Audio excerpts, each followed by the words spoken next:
भारतीय राष्ट्रगान के बारे में 10 तथ्य जो आप नहीं जानते।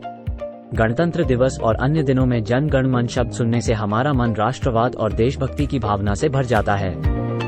भारतीय होने के नाते हम सभी देश के लिए अपने दिल में मौजूद सभी भावनाओं के साथ राष्ट्रगान गाने में गर्व और सौभाग्य महसूस करते हैं। लेकिन क्या आप जानते हैं कि राष्ट्रगान जन गण मन जो समय के साथ गूंजता है, पहली बार 27 दिसंबर 1911 को वर्तमान कोलकाता में भारतीय राष्ट्रीय कांग्रेस सत्र में गाया गया था। प्रतिष्ठित शब्द जन गण मन 11 दिसंबर 1911 को लिखे गए थे।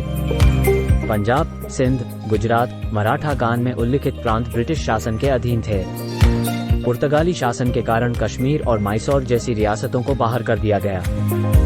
नोबेल पुरस्कार विजेता और कवि रविंद्रनाथ टैगोर द्वारा बंगाली में तैयार की गई, इस्तेमाल की गई शब्दावली में संस्कृत का प्रभाव है, जो भाषाई समृद्धि की एक परत जोड़ती है, जो इस गान को न केवल अपने समकालीन दर्शकों से जोड़ती है बल्कि भारत के इतिहास और संस्कृति से भी जोड़ती है।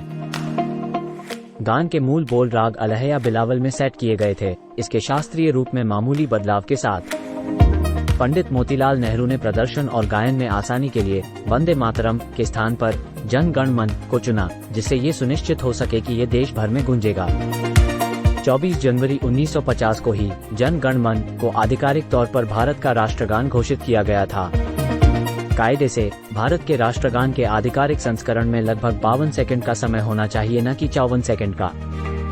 एक लोकप्रिय गलतफहमी है कि जन गण मन किंग जॉर्ज पंचम के सम्मान में लिखा गया था। हालांकि यह उस समय के समाचार पत्रों द्वारा फैलाई गई एक झूठी अफवाह थी। राष्ट्रगान भारतों भाग्यो विधाता कविता का पहला छंद है। कविता में 5 छंद हैं, लेकिन केवल पहला ही देश भर में व्यापक रूप से जाना और गाया जाता है।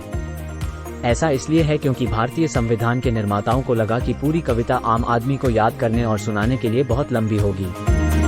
जैसे ही हम एक साथ आते हैं और जन गण मन गाते हुए स्वरों को एकजुट करते हैं, आइए याद रखें कि यह गान केवल संगीत पर आधारित शब्दों से कहीं अधिक है।